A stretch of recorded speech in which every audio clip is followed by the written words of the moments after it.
क्या होने वाला है आज? अरे ओ बहुत बड़ी खबर है। अस्तगफुरुल्लाह, अल्लाह माफ। अरे भाई साहब क्या हुआ, क्यों शोर मचाया हुआ है?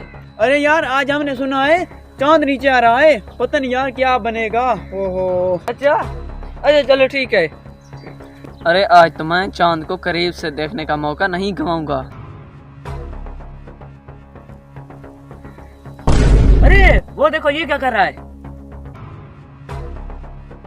अरे यार ये क्या करेगा इन दोनों चीजों का। चलो आज चलते हैं इसके पीछे ये क्या करता है।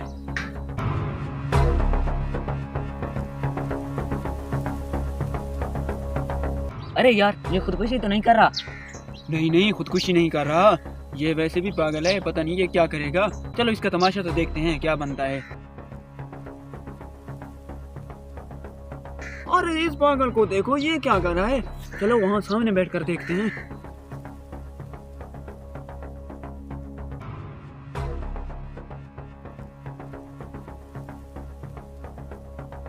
अरे बस और थोड़ा सा नीचे, बस थोड़ा सा नीचे। मैं तुम्हारी बदमाशी करता हूँ, बस और थोड़ा सा नीचे, थोड़ा सा नीचे, थोड़ा। अरे देखना आज इसके हालात ठीक नहीं लग रहे, आज तो यह गिर कर ही रहेगा।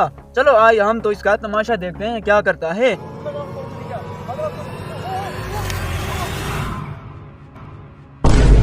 अरे गिर गया। चलो। अरे भाईजान क्या हुआ, चांद को पकड़ लाए क्या? अरे नहीं, चांद को पकड़ा तो नहीं, लेकिन उसको डरा कर जरूर आया हूँ। अब देखना चांद जमीन पर आने की हिम्मत नहीं करेगा। हेलो।